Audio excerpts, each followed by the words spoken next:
لیکن سفر کے مہینے میں سفید نہیں بلکہ کالی چیزوں کا صدقہ دینا زیادہ افضل مانا جاتا ہے، کیونکہ سفر کا مہینہ باقی 11 مہینوں کی نسبت بالکل جدا ہے۔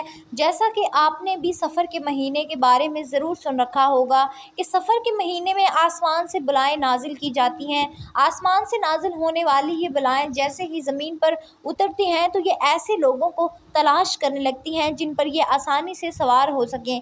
اب جن لوگوں نے سفر کے مہینے میں صدقہ کیا ہوتا ہے اور خاص کر کالی چیز جسے کہ کالے چنوں کا صدقہ کیا ہوتا ہے، تو یہ بلائیں کسی بھی صورت اس شخص پر سوار نہیں ہو پاتی، لیکن ایسے لوگ جنہوں نے صدقہ نہیں کیا ہوتا یہ ان پر سوار ہو جاتی ہے اور پورے سال کے لیے یعنی آئندہ سفر کا مہینہ آنے تک ان کے اوپر ہی سوار رہتی ہیں۔ آسمان سے اترنے والی ہر بلا اپنے ساتھ کوئی نہ کوئی مخصوص مصیبت اور پریشانی لے کر آئی ہوتی ہیں، جیسے کہ کچھ بلائیں اپنے ساتھ بیماری لے کر آتی ہیں، کچھ رزق کی تنگی، کچھ بے برکتی، کچھ اچانک آنے والے حادثات، جبکہ کچھ لڑائی جھگڑے اپنے ساتھ لے کر آتی ہیں۔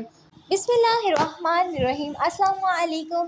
آپ سب سے گزارش ہے اسلام سے یہ چینل کو ضرور سبسکرائب کریں، انشاءاللہ آپ لوگوں کو معلوماتی ویڈیوز ملتی رہیں گی۔ اب اگر کسی شخص پر ایک ایسی بلا سوار ہو جائے جو اپنے ساتھ رزق کی تنگی لے کر آئی ہے تو وہ شخص سخت غربت اور رزق کی تنگی کا شکار ہو جائے گا۔ پھر وہ شخص جتنی مرضی کوششیں کر لے، جو مرضی حکمت چلا لے، کبھی بھی وہ رزق اور دولت کے حوالے سے خوشحال نہیں ہو پائے گا۔ اسی طرح اگر کسی شخص پر ایسی بلا سوار ہو جائے جو اپنے ساتھ بیماری لے کر آئی ہے تو پھر وہ شخص بیمار رہنے لگ جائے گا۔ ڈاکٹر لاکھ کوششیں کر لے، ڈاکٹرز کو سمجھ ہی نہیں آئے گی کہ اس شخص کو اصل مرض کیا ہے۔ لیکن پیارے بہن بھائیوں، اگر آپ سفر کے مہینے میں کالے چنوں کا صدقہ کر دیتے ہیں تو نہ صرف آپ آسمان سے نازل ہونے والی ان تمام بلاؤں سے محفوظ ہو جاتے ہیں، بلکہ سفر کے مہینے میں کالے چنوں کا صدقہ کرنے سے جس طریقے سے ابھی اس ویڈیو میں آپ کو بتانے جا رہے ہیں، آپ کی ہر حاجت، ہر دعا، آپ کے دل میں جو بھی خواہش ہے انشاءاللہ تعالیٰ ایسے پوری ہوگی جیسے پوری ہونے کا حق بنتا ہے۔ اگر آپ دولت مند بننا چاہتے ہیں تو انشاءاللہ تعالیٰ آپ کے گھر پیسہ اور رزق رکھنے کی جگہ نہیں ہوگی۔ آپ اپنے کسی اور مقصد میں کامیاب ہونا چاہتے ہیں، نظر بد سے بھی کافی حد تک محفوظ ہو جائیں گے۔ پیارے بہن بھائیوں، ہم آپ کو بتا دیتے ہیں کہ آپ نے کالے چنوں کا صدقہ کیسے دینا ہے اور کس بات کا آپ نے خیال رکھنا ہے۔ لیکن اس سے پہلے میں کالے چنے کے بارے میں بتاؤں، اس سے پہلے ویڈیو کو لائک کر دیں، یہ آپ کا پیار ہوتا ہے، اس سے ہماری حوصلہ افزائی ہوتی ہے اور انشاءاللہ تعالی ہم آپ کو اپنی دعاؤں میں بھی یاد رکھیں گے، کیونکہ دعا سے بڑھ کر کوئی چیز نہیں ہے۔ چنوں کا صدقہ دینے کے لیے آپ نے بازار سے کالے چنے لے لینے ہیں۔ 1 پاؤ چنے کا صدقہ لازمی کرنا ہے۔ چنوں کو لانے کے بعد آپ نے کالے چنوں کو پاس رکھ لینا ہے۔ اپنے پاس رکھ لینے کے بعد آپ 3 بار سورۃ کوثر پڑھ لیجئے۔ یہ سب سے طاقتور ترین سورہ ہے، تو آپ نے 3 بار سورۃ کوثر پڑھ لینی ہے۔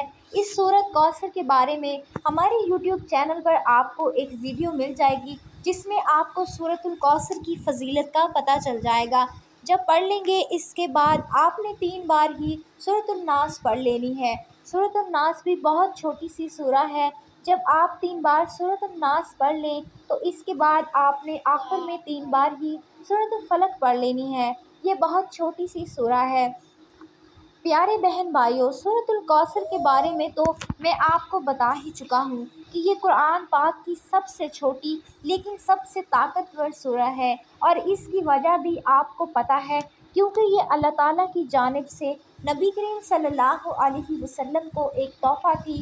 اللہ تعالیٰ نے سورۃ الکوثر میں نبی کریم صلی اللہ علیہ وسلم کو یہ دلاسا دلایا تھا کہ جو لوگ آپ کو ابتر کہہ رہے ہیں نعوذ باللہ، وہ اصل میں خود ابتر ہیں اور آپ کا نام رہتی دنیا تک باقی رہے گا۔ اور یہی چیز سورۃ الکوثر کو قرآن پاک کی سب سے چھوٹی اور سب سے طاقتور ترین صورت بناتی ہے۔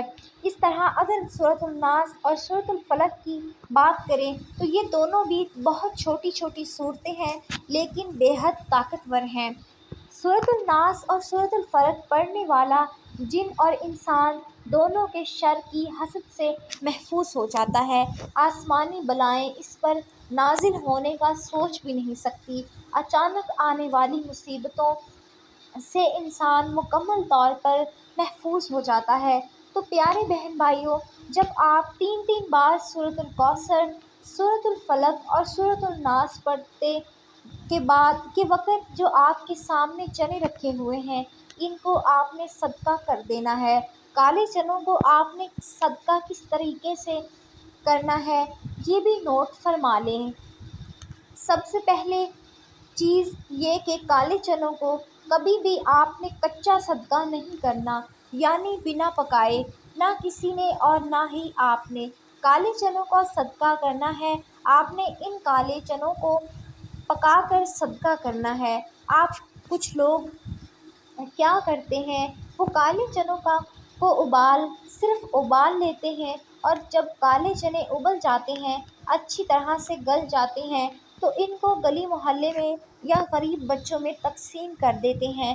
اگر آپ کالے چنوں کو چھوٹے چھوٹے ڈبوں میں ڈال کر بچوں میں تقسیم کریں تو بچے بہت شوق سے کھاتے ہیں۔